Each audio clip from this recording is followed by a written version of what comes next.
State President of CIFI. Sir, please grace the stage. The right place. Thank you so much for gracing the stage. Once again, a huge round of applause for all our industry वालों से निवेदन है कि वह fair में जरूर आए, fair का विजिट करें, जितनी भी एग्जीबिटर्स हैं उनका प्रोत्साहन बढ़ाएं, उत्साह बढ़ाएं। हर एक इंडस्ट्री की सेमिनार के माध्यम से फाइनेंस एंड एचआर वालों के लिए जरूर होता ही नहीं, एक नई ऊर्जा के सबका स्वागत किया। मीट एट आगरा का 17वां एडिशन है। इसमें मैं देख रहा हूं कि कई पत्रकार इस तरह के हैं हमसे कहीं अधिक बन चुके हैं। इस बार नई टीम है, नए प्रयास हुए हैं और पूरी तरह से आप देखेंगे कि लुक्स में एक बड़ा चेंज और जिस तरह का एक नया विजन, नई क्रांति लाने का प्रयास इस फेयर में किया गया है। 5वीं अर्थव्यवस्था बन चुका है, 4थी अर्थव्यवस्था बन चुका है और बहुत जल्दी 5वीं बना है, 4थी जल्दी बनने वाला है और उसमें भारत की एक बड़ी भूमिका और फुटवेयर इंडस्ट्री जैसी इंडस्ट्रीज जो है, उद्योग जो है नहीं है कि जो विश्व की जो मांग है उसको पूरा कर पाए। इतनी बड़ी मांग के बावजूद और इतनी बड़ी वर्कफोर्स के बावजूद अभी हम निर्यात में अभी 5वें स्थान पर हैं। चाइना के बाद में जो छोटे और देश है, वियतनाम हो या इंडोनेशिया हो, ये भी अभी हमसे थोड़ा सा आगे है। लेकिन जिस तरह से सरकार इस समय पर प्रोएक्टिव है और लगातार एफटीएस कर रही है, फ्री ट्रेड एग्रीमेंट्स लगातार जो कर रही है, वो करीब 12 देशों से ऊपर फ्री ट्रेड एग्रीमेंट हो चुका है और यूरोप के साथ में, यूरोप के एक हिस्से के साथ में हो चुका है और यूरोप के साथ में भी बहुत जल्दी होने वाला है। जिस तरह की एक बड़े गतिरोध के बाद में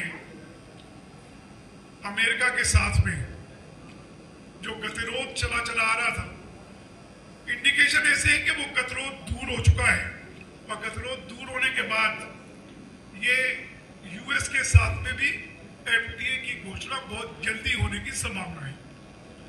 तो भारत के लिए बहुत बड़ी अपॉर्चुनिटीज हैं और इन अपॉर्चुनिटीज को स्ट्रेंथन करने के लिए कि सबसे बड़ा आवश्यकता है कि अपनी सप्लाई चेन को मजबूत में लिया था, क्योंकि बिना सप्लाई चेन को मजबूत किए हुए कि एक product industry, particularly fashion industry, comfort industry, वो ग्रो हो नहीं सकती। और एक पहला ऐसा उदाहरण प्रस्तुत किया था कि बायर्स ने खुद अपने सप्लायर्स को यहां आमंत्रित करके उनके लिए फेयर का आयोजन किया। जनरली सप्लाई चेन जो कंपोनेंट्स वाले हैं, जो सेल करने वाले होते हैं, वो आकर के लगाते हैं, लेकिन हमने उन्हें आमंत्रित किया, आमंत्रित करके और एक जो शुरुआत हुई और हर वर्ष उसमें कुछ ना कुछ बेहतर हुआ है, कुछ ना कुछ बढ़ा है। इस वर्ष 250 से ऊपर स्टॉल्स यहाँ पर लगाए गए हैं। हॉल भी जो हमारा रहता था पहले, एक फूड हॉल या उसके लिए रहता था, इस बार आधा हॉल उसमें भी प्रदर्शनी लग रही है। दोनों हॉलों में प्रदर्शनी लग रही है और इस बार के जो विशेषता जो रहने वाली है कि लेदर के जूते के साथ में जो स्पोर्ट्स में संभावनाएं दिखाई दे रही है, जो नॉन लेदर फुटवेयर में जो संभावनाएं दिखाई दे रही है, उनका प्रदर्शन यहाँ पर बहुत बेहतर ढंग से होने वाला है। उनकी तरफ से काफी कुछ एनकरेजमेंट मिला है और विश्व की लगभग जितनी बड़ी कंपनियां हैं, उन्होंने या तो सीधे या अपने भारत में रिप्रेजेंटेटिव्स के माध्यम से यहाँ पर अपने प्रोडक्ट को एग्जिबिट कर रहे हैं। आगरा का चाहे छोटा से छोटा आर्टिजन हो या डोमेस्टिक इंडस्ट्री हो, उसमें उनको बहुत कुछ नया देखने को मिलेगा। ये हम पहले ही कहते चले आ रहे हैं, क्योंकि एक्सपोर्टर्स के पास तो इनपुट्स, वर्ड के इनपुट्स, जो भी ब्रांड बनाता है उनके इनपुट्स भी आ जाते हैं, और उनके इनपुट्स के अलावा उनका अपना भी फॉरेन विजिट्स होती रहती है, भ्रमण होता रहता है, उनकी रिसर्च टीम भी है, उनके पास फॉरेन, हमारे पास फॉरेन डिजाइनर्स भी होते हैं। लेकिन आगरा की जो इंडस्ट्री है, आर्टिजन से लेकर के जो हमारी यूएसपी है, जो अभी उस स्टेज तक नहीं पहुंचे, वो कैसे आगे बढ़े, उनके लिए यहाँ बहुत कुछ देखने को होता है, बहुत कुछ समझने को होता है। आप पत्रकार बंधुओं के माध्यम से आपका हम फिर धन्यवाद करते हैं कि आप लगातार बहुत अच्छी कवरेज देते चले आए हैं। उनसे जितनी कवरेज आती है, उतने जितने भी हमारे छोटे उद्यमी हैं, डोमेस्टिक उद्यमी हैं या आर्टिजन उद्यमी हैं, उनको देख करके अपने आप को अपग्रेड करने का यहाँ मौका मिलता है, अवसर मिलता है। ये जब तक उतने ही गिनती में वो इतनी ही कंपनियां रहेंगी, तो हम आगे बहुत तेजी से नहीं बढ़ सकते। तब हम 5%, 3%, 4%, 10%, हर व्यक्ति की अपनी कैपेसिटी होती है, उस कैपेसिटी के अकॉर्डिंगली आगे बढ़ सकता है। लेकिन अभी तक हम इंडस्ट्री जो है $26 बिलियन की इंडस्ट्री है। $26 बिलियन में से $6 बिलियन का हमारा निर्यात है और करीब $19.2 बिलियन हमारा डोमेस्टिक है। आगे आने वाला जो 2030 तक का जो एक target council for leather export world trade index research है, जो GTI है, ग्लोबल ट्रेड रिसर्च जो बोलती है, वो भारत को $90 बिलियन 2030 तक आंकती है। यानी संभावनाएं उनको भारत में ज्यादा दिखाई देती हैं, हमारी आशा से, हमारी सोच से कहीं ज्यादा संभावना दिखाई देती है। ये निश्चित रूप से, और ये होने वाला है, अवश्य होगा। उनको देखते हुए हमारी ये अपील है कि नए से नए players, artisan, small scale industry अपने आप को मीडियम में अपग्रेड करें, आर्टिजन आपको माइक्रो वाले जो है वो स्मॉल में अपग्रेड करें। ये अपग्रेडेशन के लिए एक ऐसा प्लेटफॉर्म है जहां पर न केवल प्रोडक्ट का एग्जीबिशन होगा, बल्कि उसको अपग्रेड कैसे किया जा सकता है, आगे बढ़ने के रास्ते क्या हैं, उनके फाइनेंसेस के रास्ते क्या हैं, उनको एक्सपोर्ट में आकर के उनको रिस्क कैसे कवर की जा सकती है, इवन डोमेस्टिक में कैसे रिस्क कवर की जा सकती है, और अपने जो फाइनेंसेस हैं उनको मात्र बैंकिंग पर या लंबे ब्याज पर निर्भर न रह करके फैक्टरिंग के माध्यम से कैसे किया जा सकता है, या फिर HR कैसे इंप्रूव किया जा सकता है अपना, या अपनी प्रोडक्टिविटी कैसे इंप्रूव की जा सकती है, उसके सेशंस भी रखे गए हैं। और फर्स्ट हाफ, पहले दिन, जनरली पहले दिन सिर्फ इनॉग्रल हुआ करता था, लेकिन इस डायरेक्शन देने की, क्योंकि हमको दिशा देनी है, इसलिए इस बार 7 तारीख को सेकेंड हाफ में भी ये हम टेक्निकल सेमिनार कर रहे हैं, 8 तारीख को भी टेक्निकल सेमिनार कर रहे हैं, और 9 तारीख को भी एक सी बिजनेस अपना यहाँ पर पैनल डिस्कशन करने वाला है, जिसमें ये 9 तारीख को भी 12 बजे ये सेशन रखा गया है। और वो जो सी बिजनेस के माध्यम से वो ग्लोबल लेवल तक भारत की आवाज जाएगी। आप लोगों को सभी को प्रेस नोट हिंदी और अंग्रेजी दोनों में दिया गया है। कुछ मेरे और मित्र भी इस पर अपना प्रकाश डालेंगे। उसके बाद में जो भी प्रश्न आपके मन में हो, जो जिज्ञासा हो, वो इस मीट का बड़े तौर पे अच्छी कवरेज देते हुए इसको प्रिंट करेंगे। जो फैक्ट्री का जो वो उन्हीं देशों में जाएगा जहां आगरा की जो ताकत है वो हमारे जो दलित भाई हैं, वो लेबर, उनकी ताकत, उनका हुनर, वो हमारी ताकत है। हमारी एक कमजोरी भी है। हमारी कमजोरी ये है कि हमारे को वो प्लेटफॉर्म नहीं मिल पाता है जहां पर जो हमारा हुनर है उसका हम प्रदर्शन कर सकें। उस सफ़र को छोटा करने के लिए ही एफमेक ने ये आयोजन किया है मीट एट आगरा का। निश्चित तौर पर जितना हम नई टेक्नोलॉजी को अपने हुनरमंद भाइयों को दे सकेंगे, वह लाभ आने वाले वैश्विक कारोबार को और आने वाली पीढ़ी को जरूर मिलेगा। अभी जैसे सरकार ने जो बहुत उत्साहवर्धक कदम उठाया, जीएसटी जो 5% पे हुआ, डोमेस्टिक डिमांड तो निश्चित तौर पे बढ़ेगी बढ़ेगी। भैया समाजी को ये मीटेड आगरा 18 साल का पूरा हो चुका है, बस ये कि क्लास जंप कर ली थी उसने कोविड काल में। 2007 से चल रहा है, तो एडल्ट तो हो चुका है ये। नहीं, 2 साल हुआ नहीं था, ये बात सही है। 2 साल कोविड के बाद है। नहीं तो क्लास जंप हुई ना बच्चों की, वो बिना पेपर दिए हो गया था। वैसे 19 साल हो गए, ये बात आप सही कह रहे हैं। तो ये बताएंगे आप जो 7, 8, 9 को आप मीटेड आगरा का ऑब्जेक्टिव था कोऑपरेट इंडस्ट्री को बढ़ाना, तो साथ साथ हम ये भी रियलाइज़ कर रहे हैं कि हमारे अंदर खुद भी अभी कुछ ज़रूरतें हैं, और स्पेशली जब सारे वर्ल्ड ओवर जब आप बड़ी कंपनियों से काम करना शुरू करते हैं तो ऐसे कोई कंडीशंस आ जाती हैं जो अभी तक हम इतना सीरियसली नहीं लेते थे, और कहते हैं कि वुड वर्किंग के लिए चाहिए वो किया जा रहा है। दूसरा एक बहुत बड़ा फैक्टर ये भी है कि हमारे finances compare to other countries महंगे हैं, उसको कैसे नीचे लाया जाए उसके लिए दूसरा सेमिनार फैक्टरिंग का, और जिसके लिए 2 बैंक 3 बैंक आके अपनी स्कीम्स और तरीके बताएंगे कि किस तरीके से हम कम ब्याज पर अपने। मिस्टर अनुज कुमार जी यहाँ पे बैठे हुए हैं आपके सामने। अभी इसके बाद में आपसे इनकी मुलाकात आपसे करा देंगे, तो ये अपना प्रेजेंटेशन कल यहाँ पे देने वाले हैं। इसके अलावा रेटिंग कंपनी भी अपना प्रेजेंटेशन देगी। रेटिंग कंपनी, अगर रेटिंग अच्छी मिलती है किसी कंपनी को, तो बैंक से हम अच्छे रेट ऑफ इंटरेस्ट की उम्मीद कर सकते हैं।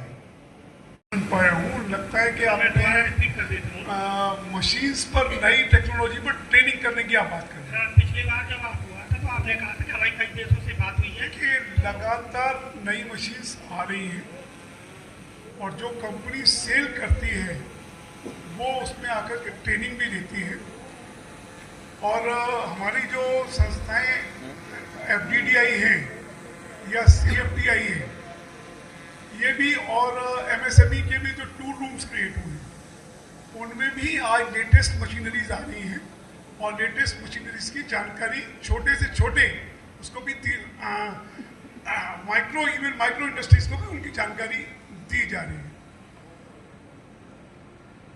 मुझे लगता है कि मशीनरी के जहाँ तक सवाल है, और इसमें कोई रॉकेट साइंस या बहुत बड़ा अपग्रेडेशन जिसको कहें मशीनरी का, वो इस खासतौर से लेदर फुटवेयर इंडस्ट्री पे तो नहीं है। जो परिवर्तन है वो नॉन लेदर के जो स्पोर्ट्स शूज़ हैं, या जो पर्टिकुलरली जो सोल्स अलग अलग तरह के बनते हैं, फाइलोन के या EVA के या डबल डेंसिटी या ट्रिपल डेंसिटी, जो सोल्स अलग अलग तरह के बन रहे हैं, जो कंफर्ट्स को सुधार के लिए, कि अगर इस तरह की जो इंडस्ट्री हैं उनको भी यहाँ पर एग्जिबिट करने का मौका दिया गया। मेरा दूसरा सवाल ये है कि कितने देशों से लोग यहाँ इस मीटेड आगरा में शामिल होंगे? मैंने बताया कि फुटवेयर इंडस्ट्री से विश्व में जहाँ भी कंपनियां, चाहे वो फ्रांस की हो या फिर जर्मनी की हो या इटली की हो या ताइवान की हो या चाइना की हो या स्पेन की, ये सारी कंपनियां पार्टिसिपेट करती हैं इसमें, या तो सीधे करती हैं या उनके जो रिप्रेजेंटेटिव, लोकल रिप्रेजेंटेटिव, या यहाँ जो उन्होंने अपने डीलर्स या एजेंट्स बनाए हुए हैं उनके माध्यम से करती हैं। तो फॉरेन की जितने भी कंपोनेंट्स हैं और उन सब का प्रदर्शन। देखिए, मीटेड आगरा का 17वां संस्करण, Agra footwear manufacture exporter chamber 2007 से ये मीटेड आगरा कर रही है, जिसमें देश विदेश से जितने भी कंपोनेंट जूते में लगते हैं, 50 से ऊपर कंपोनेंट लगते हैं, कई तरह की मशीनरीज आती हैं, जब लेदर रहता है, अलग अलग तरह की सिंथेटिक लेदर से या टेक्सटाइल में जो आजकल कम्बिनेशंस बन रहे हैं, उन सबके सप्लाई चेन यहाँ पर इकट्ठी होती है, अपने प्रोडक्ट को एग्जिबिट करते हैं, और इससे नई नई सोर्सिंग पता लगती है। और चाहे यहाँ का छोटा से छोटा आर्टिजन हो या डोमेस्टिक इंडस्ट्री का हो या फिर एक्सपोर्ट से जुड़े हुए लोग हों, सारे लोग इसमें प्रतिभाग करते हैं और हम आपके माध्यम से सभी लोगों को यहाँ आमंत्रित करते हैं कि ज़्यादा से ज़्यादा लोग लाभ ले जा सकें, क्योंकि भारत एक ऐसा देश है कि जिसमें बहुत अधिक मात्रा में हमारी श्रम उपलब्ध है और ये श्रम आधारित उद्योग है। श्रम आधारित उद्योगों की संभावनाएं अब भारत में और बढ़ रही है। जिस तरह से भारत की अर्थव्यवस्था बहुत तेज़ी से बढ़ रही है, उसको देखते हुए जो संभावना व्यक्त की जा रही है, जो उद्योग आज 26 बिलियन डॉलर के पर हैं, वो 90 बिलियन डॉलर तक हो सकता है अगले 5 साल के अंदर। इतनी संभावनाएं जिसमें है, इस तरह के प्रयास लगातार होते रहने चाहिए। और मेरी अपील है कि ज़्यादा से ज़्यादा लोग जो जूता इंडस्ट्री में जुड़े हैं वो तो भाग ले ही नहीं, जो जूता इंडस्ट्री में नहीं जुड़े वो भी देख करके उनको भी संभावनाएं नज़र आएंगी, क्योंकि अगर इंडस्ट्री को ग्रो करना है तो यहाँ नए प्लेयर्स को भी बुलाना पड़ेगा, नए प्लेयर्स को भी आना पड़ेगा, और जितने नए लोग जितना इसको देखेंगे उतना ही उद्योग आगे बढ़ेगा। आगरा के जो छोटे उद्योग से जुड़े हुए हैं जूता उद्योग से, उनको इससे क्या फायदा होगा? देखिए, छोटे उद्योगों को ही ज़्यादा फायदा इससे होता है कि छोटे उद्योगों को जो लोग को ये नए कंपोनेंट या नई तकनीक देखने को नहीं मिल पाती है, उसकी वजह से वो आगे नहीं बढ़ पाते हैं। यहाँ उनको सब कुछ देखने को मिलती है। हम उनके लिए बस की व्यवस्था भी करते हैं, उनको यहाँ लाने की व्यवस्था करते हैं आपके माध्यम से और सारे प्रचार माध्यम के माध्यम से। हालांकि अगर हम लोगों को सीमित लोगों तक रखना हो तो इंडस्ट्री में लिमिटेड 300-400-500 प्लेयर्स हैं, उनको तो इन्विटेशन वैसे ही जाता है, ज़्यादा से ज़्यादा लोग दे सकें। इसीलिए ये प्रेस वार्ताएँ भी की जाती हैं और होर्डिंग्स भी लगाए जाते हैं, बस लगा करके उनको आमंत्रित किया जा सकता है, ताकि जो माइक्रोपन है, जो आज छोटे उद्योग हैं, वो आगे बढ़ पाए। भाई मीट एट आगरा का 7वां संस्करण कल से शुरू होने जा रहा है।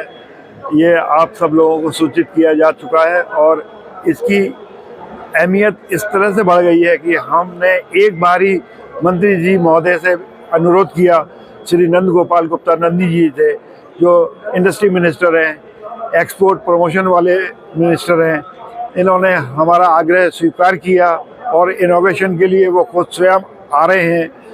कल 11 बजे से इनोवेशन होगा, उसमें हम चाहेंगे अधिक से अधिक फैक्ट्री ओनर्स अपने ऑफिशियल्स के साथ में यहाँ पे आए और उनका आशीष वचन मिलेगा।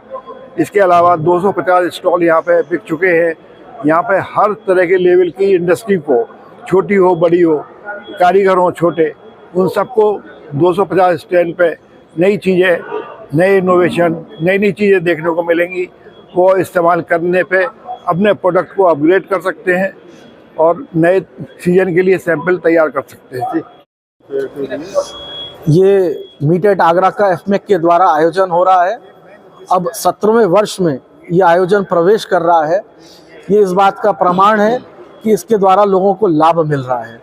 मेरे अनुरोध पर अध्यक्ष गोपाल गुप्ता जी द्वारा जाटा समाज के जो पंच प्रमुख हैं उनसे बात हुई है और बसेस नरीपुरा, जगदीशपुरा, सेवला, भगवान टॉकीज से लगाई जाएंगी, जो वहां से हमारे दलित भाइयों को बसों में लेके आएंगी और वापस उनके स्थानों पर छोड़ के जाएंगी। निश्चित तौर पर ये जो छोटे कारखानेदार हैं उनके लिए बहुत ही अच्छा समय है, ताकि वे अपने जूते को उच्च गुणवत्ता का बना सकें और वैश्विक बाजार में जो अभी जूता आगरा का हिंदुस्तान में ही बिकता है, डोमेस्टिक जूता, वो विश्व के बाजार में हमारे दलित भाइयों के पास हुनर तो है पर टेक्नोलॉजी नहीं है। ये मीट एट आगरा के द्वारा उनको नई टेक्नोलॉजी सीखने समझने को मिलेगी और ये आगरा का जूता विश्व बाजार में जो सिंथेटिक जूता है बिकने लगेगा। और जितने भी लोग पहले फेयर में आए थे करीब सारे आज तक दोबारा स्टैंड लगा रहे हैं। इसका मतलब है कि ये एक बहुत सक्सेसफुल फेयर हो गया और ये हमारे जूते की जो गुणवत्ता है उसको बहुत आगे लेके जाता है, क्योंकि क्या नई चीज़ें, क्या नई फिनिश, क्या नए फर्मे, क्या नए लुक, क्या नए मशीनरी और क्या फायर फाइटिंग इक्विपमेंट नया आया है, ये सब हमें एक छत के नीचे एक फैक्ट्री ओनर को देखने को मिल जाता है। जिन हमारे को विदेश जाने की ज़रूरत नहीं पड़ती, सब कुछ यहाँ हमारे एक छत के नीचे आ रहा है और हम उसको डिस्प्ले कर रहे हैं। तो इससे जो 10 जोड़ी, 20 जोड़ी, 50 जोड़ी रोज़ बनाने वाला कारीगर भी है या मिस्त्री है या जो छोटे छोटे कारखाने हैं, उनका भी विजन जो है वो इम्प्रूव